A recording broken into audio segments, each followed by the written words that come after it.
नमस्ते छात्रों, मैं प्राची राजोपाध्याय आपको कक्षा छठी में विषय हिंदी का व्याकरण विभाग में पहला संज्ञा के बारे में मैं आपको आज सिखाऊंगी। तो बच्चों यहाँ पे ध्यान दीजिए। नीचे दिए हुए वाक्य पढ़िए। पहला, अजय विनोद से मिलने आया।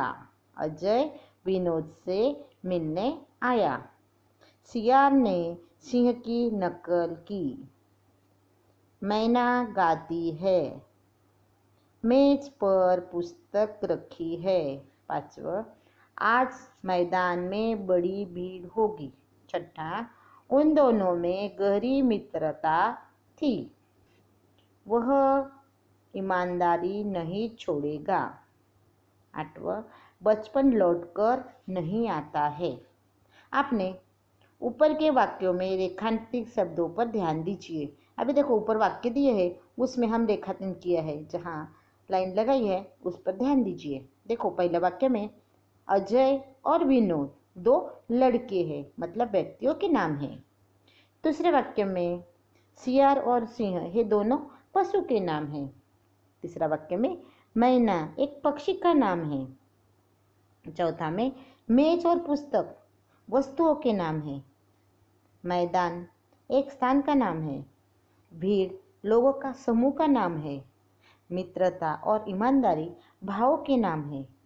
बचपन एक अवस्था का नाम है। अभी देखो इसमें व्यक्ति का नाम, पशु का नाम, वस्तु का नाम, समूह का नाम, भाव नाम, ऐसे अवस्था का नाम, ये सब इसमें अलग अलग नाम आए हैं। अभी देखो इस तरह प्रत्येक व्यक्ति, प्राणी, वस्तु, स्थान, समूह, भाव, गुण और अवस्था का अपना अपना नाम होता है। व्याकरण में उन्हीं को संज्ञा कहते हैं। ऊपर के वाक्यों में सभी रेखांकित शब्द है संज्ञा है।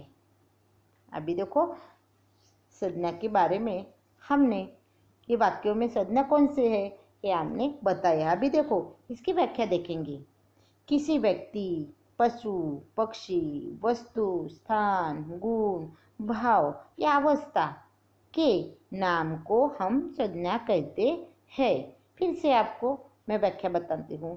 किसी व्यक्ति, पशु, पक्षी, वस्तु, स्थान, गुण, भाव या अवस्था के नाम को संज्ञा कहते हैं। अभी हमने संज्ञा के बारे में बताया, तो हम अब संज्ञा के प्रकार कहते हैं या संज्ञा के भेद के बारे में हम जानकारी लेंगे। तो संज्ञा के प्रकार 5 है। कितने हैं? संज्ञा के प्रकार 5 है। पहला प्रकार है जातिवाचक संज्ञा, दूसरा व्यक्तिवाचक संज्ञा, तीसरा भाववाचक संज्ञा, चौथा समूहवाचक संज्ञा और पांचवा द्रव्यवाचक या पदार्थवाचक संज्ञा। अभी आपने इनके नाम जाने हैं। संज्ञा के भेद कितने हैं? 5 है। पहला जातिवाचक, दूसरा व्यक्तिवाचक, भाववाचक, समूहवाचक और द्रव्यवाचक या पदार्थवाचक, ये संज्ञा के प्रकार है। तो बच्चों हमने अब इसमें पहला प्रकार जातिवाचक संज्ञा के बारे में जानकारी लेंगे। अभी जातिवाचक संज्ञा में देखो नीचे दिए हुए वाक्य पढ़िए। मैंने कुछ वाक्य दिए हैं या मैं पढ़ के दिखाती हूँ। उसमें आपको अंडरलाइन की है, जहाँ पे रेखांकन किया है वे क्या है? जातिवाचक संज्ञा है। देखो पहला, वह भला आदमी है। वह विद्यार्थी गरीब था। तीसरा, नदी पर्वत से निकलती है। 4, लड़का पुस्तक पढ़ रहा था। नगर में एक संत आया। छठा, सिंह ने बैल को मारा। अभी हमने ऊपर के वाक्यों में आदमी, विद्यार्थी, नदी, पर्वत, लड़का, पुस्तक, नगर, संत, सिंह और बैल ये रेखांकित शब्द संज्ञाएं है। यह संज्ञाएं किसी खास व्यक्ति, प्राणी, वस्तु या स्थान की उचित नहीं करती, पर एक ही जाति के विशेष ही सर्व समस्त नाम का बोध होता है। अभी देखो इसमें आदमी संज्ञा का प्रयोग किसी भी आदमी के लिए किया जा सकता है। अभी आदमी बताया है, उसमें हम आदमी में नाम बताते हैं तो वो क्या होता है, व्यक्तिवाचक होता है। अभी देखो आदमी, प्रत्येक विद्यार्थी को विद्यार्थी कहते हैं, विद्यार्थी कहते हैं। प्रत्येक नदी को नदी कहते हैं, किया जाता है। प्रत्येक पर्वत को पर्वत ही कहते हैं। हर लड़के को लड़का ही का प्रयोग किया जाता है। पुस्तक शब्द से किसी भी पुस्तक का बोध होता है। अभी प्रत्येक शहर को शहर नगर कहते हैं। संत शब्द से प्रयोग किसी संत के लिए होता है। अभी देखो हमने विद्यार्थी कहा तो विद्यार्थी में हम जो नाम बताते हैं अलग अलग नाम, विद्यार्थी मतलब क्या आया, वो जातिवाचक। लेकिन विद्यार्थियों के नाम बताते हैं तो विद्यार्थी के नाम में हमने बताया कि तनय, तनया, ऐसे विद्यार्थी है उसके नाम है तो वो भाववाचक जातिवाचक में आता है, व्यक्तिवाचक में आता है। अभी देखो आगे हम बताते हैं आपको। इस प्रकार इन रेखांकित संज्ञाओं में से प्रत्येक संज्ञा अपने वर्ग का, अपनी पूरी जाति का बोध सूचित करते हैं। जाति सूचित होने के कारण ये सभी संज्ञाएं जातिवाचक संज्ञाएं हैं। अभी देखो इसकी व्याख्या देखो, जिस संज्ञा से उनके पूरे वर्ग का, जाति का बोध होता है उसे जातिवाचक संज्ञा कहते हैं। अभी देखो कवि, गाय, गांव, देश, नेता, पक्षी, फूल, बच्चा, बहन, बादशाह, बेटा, भाई, मकान, मनुष्य, राजा, राजाओं के नाम तो अलग होता है, राजा बताया, लड़की, शिक्षक, सड़क, ऐसे आदि को हम क्या है, संज्ञा को क्या बोलते हैं, जातिवाचक संज्ञा कहते हैं। अभी जातिवाचक संज्ञा में क्या है तो किसी नदी, पर्वत, लड़का, पुस्तक, नगर, शहर, विद्यार्थी, आदमी, तो उनको हम क्या कहते हैं, वो जातिवाचक है। लेकिन जब अभी हम व्यक्तिवाचक पढ़ेंगे, अभी इससे जो हम नदी का नाम बताते हैं, नदी कौन सी, ये नदी है, नदी का नाम जो आता है गंगा, तो गंगा ही क्या है, व्यक्तिवाचक है। अभी हम आगे पढ़ेंगे। अब दूसरा प्रकार है व्यक्तिवाचक संज्ञा। कौन सी, व्यक्तिवाचक संज्ञा। नीचे दिए हुए वाक्य पढ़िए। अभी देखो इसमें नेसेरवा फारस का बादशाह था। दूसरा, जोगिंदर सिंह एक बहादुर सूबेदार था। हमारा कुत्ता शेरा बहुत वफादार है। श्रीनगर कश्मीर की राजधानी है। ताजमहल यमुना के किनारे है। हमने हिंदी में बातचीत की। ऊपर के वाक्यों में रेखांकित शब्दों संज्ञा कहते हैं। अभी देखो हम व्यक्तिवाचक, जातिवाचक के बारे में हमने व्याख्या बताई है, उसके दिए है उदाहरण दिए, लेकिन हम अब व्यक्तिवाचक बोलते हैं। तो अभी देखो नैसेरवा एक विशेष बादशाह व्यक्ति का नाम है। देखो फारस एक विशेष देश का नाम है और जोगिंदर सिंह एक विशेष सूबेदार का नाम है। शेर किसी विशेष कुत्ते का नाम है। श्रीनगर एक शहर का नाम है। कश्मीर देश का नाम है और ताजमहल देश के एक विशेष प्रदेश का नाम है। कश्मीर हमारे देश के एक विशेष प्रदेश का नाम है। ताजमहल एक विशेष इमारत का नाम है। यमुना एक नदी का नाम है। हिंदी एक विशेष भाषा का नाम है। अभी देखो इस प्रकार ऊपर के वाक्यों में आए रेखांकित शब्द किसी न किसी विशेष व्यक्ति, प्राणी, इमारत, नदी या भाषाओं के नाम है। ऐसी विशेष संज्ञाओं को व्यक्तिवाचक संज्ञाएं कहते हैं। अभी उसकी व्याख्या देखिए।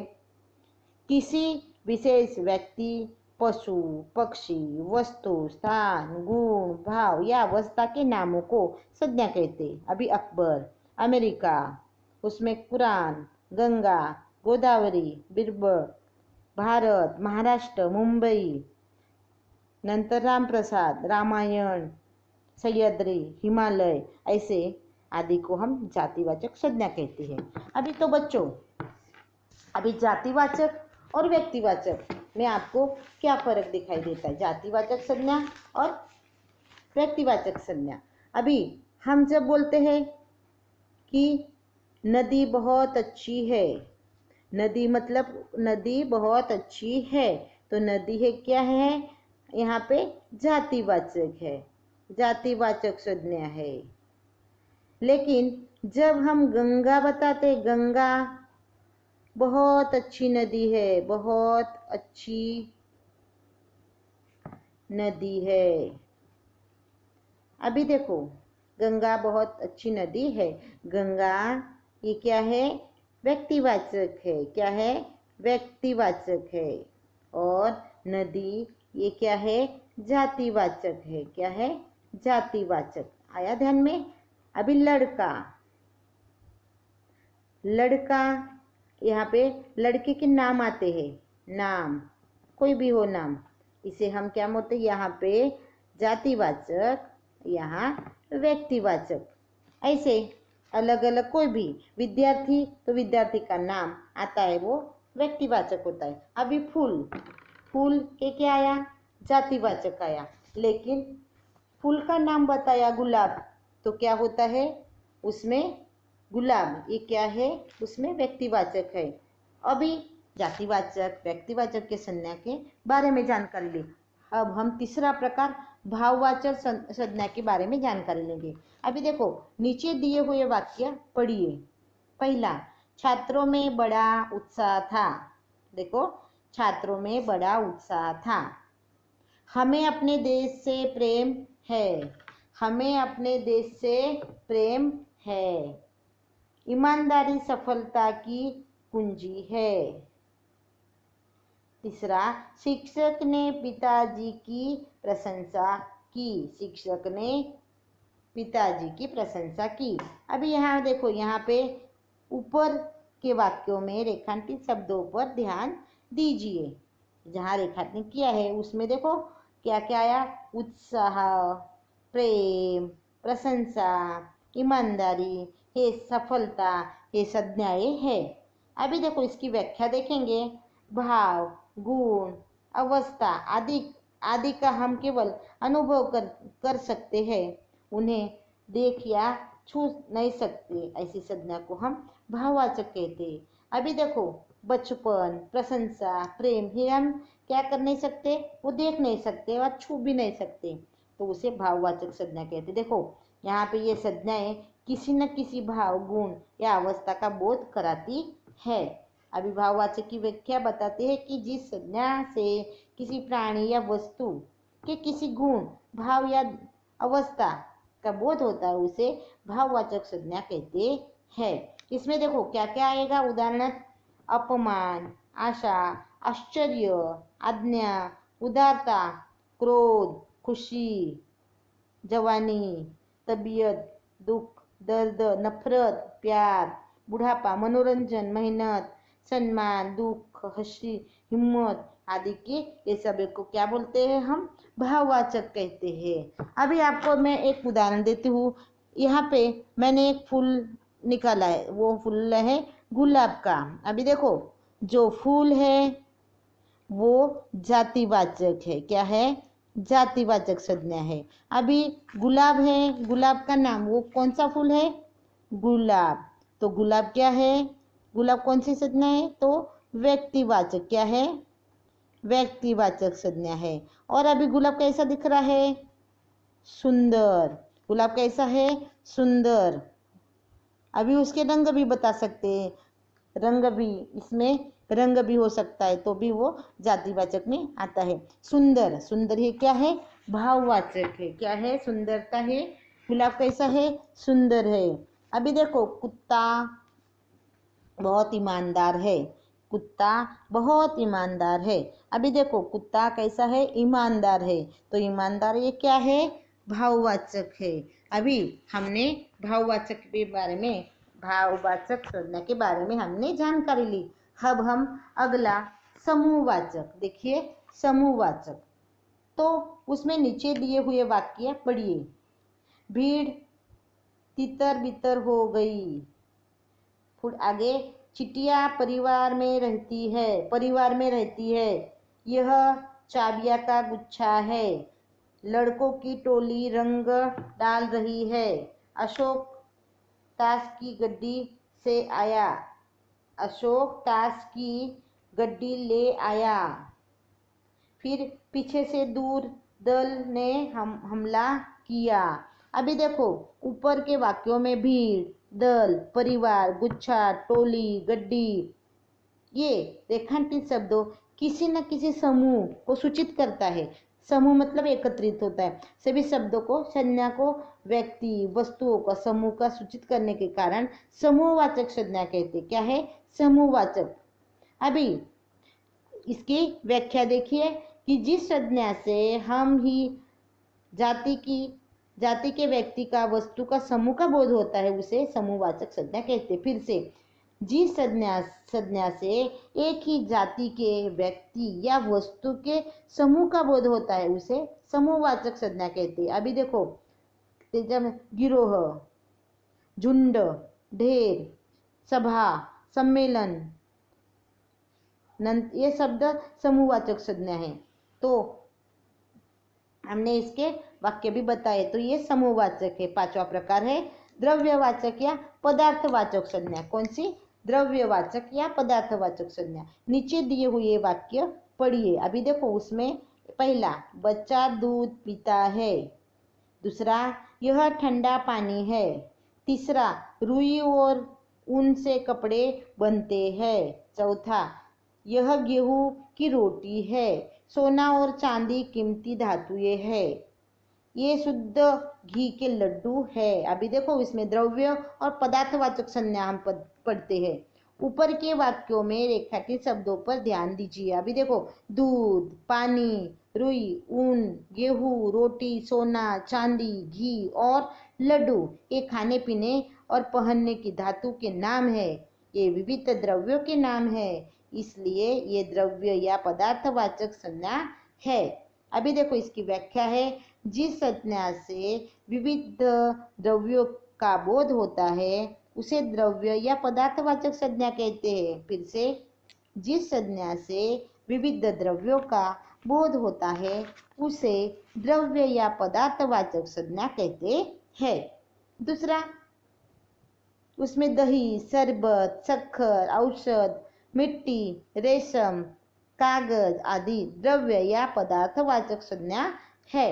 अभी आपने द्रव्यवाचक और पदार्थवाचक, उसमें क्या आया? चांदी आया, गेहूं आया, पानी आया, दूध आया, ये पदार्थ। द्रव्य आपको मालूम है वो कैसा होता है? द्रव्य आपने साइंस में, विज्ञान में पढ़ा है। द्रव्य और पदार्थ में आया दही, शक्कर, शरबत, रेशम, ऐसे सोना, ये पदार्थ है। तो उसमें जो कोई आता है कि बच्चा दूध पीता है, दूध है क्या है? द्रव्यवाचक है। फिर यहाँ सोना और चांदी ये धातुओं के नाम, मतलब वो क्या है? उसमें पदार्थवाचक संज्ञा है। तो बच्चों हमने संज्ञा के 5 प्रकार पढ़े। पहला कौन सा? तो पहला है इसमें जातिवाचक संज्ञा, व्यक्तिवाचक संज्ञा, फिर तीसरा भाववाचक संज्ञा, समूहवाचक संज्ञा और द्रव्यवाचक या पदार्थवाचक संज्ञा। तो बच्चों हमने संज्ञा के 5 प्रकार आपको बताए हैं। उसके आपको मैंने उदाहरण भी दिए हैं, उसमें वाक्य दिए हैं, उसकी व्याख्या लिखी है। तो आप बच्चों उसमें से आपको क्या करना है? ऐसे वाक्य आप पुस्तक, मराठी की पुस्तक में या हिंदी की पुस्तक में से वाक्य पढ़ेंगे और भाववाचक संज्ञा आप ढूंढ के, भाववाचक, व्यक्तिवाचक, जातिवाचक, उसके हम क्या करना है? आपको वाक्य लिखना है। सबके मैं आपको कुछ वाक्य दूंगी, उसमें आपको ये कौन सी संज्ञा, कौन से जाति प्रकार के हैं ये आपको ढूंढेंगे और लिखेंगे। तो बच्चों हम यहाँ पे रुकेंगे। धन्यवाद। घर पे रहो, सुरक्षित रहो और पढ़ते रहो।